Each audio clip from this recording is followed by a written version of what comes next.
নমস্কাৰ এই মুহূৰ্তত এটা অত্যন্ত গুৰুত্বপূৰ্ণ খবৰ দিব বিচাৰিছো এবাৰ এপিএসসিত উজলি উঠিল এগৰাকী ইউটিউবাৰ এবাৰ জিলিকিল এসিএছত আৰু এসিএস হিচাপে 8 নম্বৰ স্থান দখল কৰিবলৈ সক্ষম হ'ল এগৰাকী ইউটিউবাৰে আৰু ইউটিউবাৰ গৰাকীৰ ঘৰত উপস্থিত হ'ল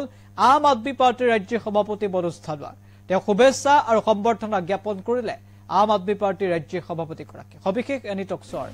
দৰ্শকক গুৰুত্বপূৰ্ণ খবৰ এপিএসসিৰ পৰীক্ষাৰ উজলিল এগৰাকী ইউটিউবাৰ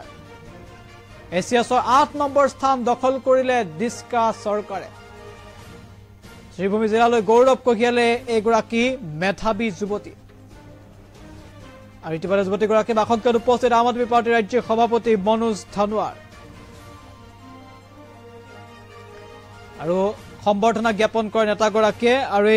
যুৱতীগৰাকী ইতিবাৰে গৌৰৱ কঢ়িয়াই আনিছে সমগ্ৰ শ্ৰীভূমি জিলালৈ ইতিবাৰে ইউটিউবাৰ হিচাপে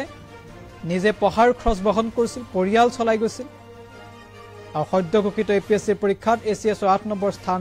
লাভ কৰি যুৱ প্ৰজন্মৰ এগৰাকী প্ৰেৰণাৰ উৎস হৈ পৰিছে এগৰাকী যুৱতী ইতিমধ্যে অত্যন্ত কষ্টৰে যুৱতীগৰাকীক অধ্যয়নৰ সুবিধা কৰি দিছিল তেওঁৰ মাতৃ আৰু যুৱতীগৰাকীৰ সফলতাতে উৎফুল্লিত হৈ পৰিছে পৰিয়াল যুৱতীগৰাকীৰ বাসংখ্যাত উপস্থিত হৈ শুভেচ্ছা বাৰ্তা প্ৰেৰণ কৰে বা শুভেচ্ছা জ্ঞাপন কৰে আম আদমি পাৰ্টিৰ ৰাজ্য সভাপতিগৰাকীয়ে আমি এই মুহূৰ্তত দৃশ্যাংশ এম্বিয়েন্সৰ সহায়ত আগবঢ়াইছো শ্ৰীভূমি দীক্ষা সৰকাৰ তেখেতৰ আমি ঘৰত আজি উপস্থিত আছো তেখেতে এপিএসসি 8th ৰেংক পাবলৈ সক্ষম হৈছে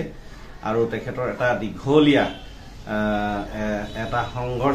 সংঘৰ্ষপূৰ্ণ এটা কেৰিয়াৰ আছে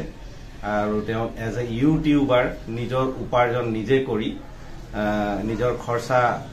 পঢ়া শুনাৰ যিখিনি খৰচ আছিলে তাৰ আদায় কৰিবলৈ চেষ্টা কৰিছিল আৰু সফল হৈ আজি গোটেই অসমবাসীৰ ওচৰত 8th ৰেংক পাই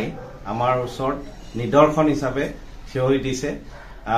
আমাৰ সবৰ কাৰণে গৌৰৱ আমি তেখেতক এটা উজ্জ্বল ভৱিষ্যত কামনা কৰিলো আৰু আশা কৰিছো আগন্তুক দিনত অসম চৰকাৰৰ যি দায়িত্ব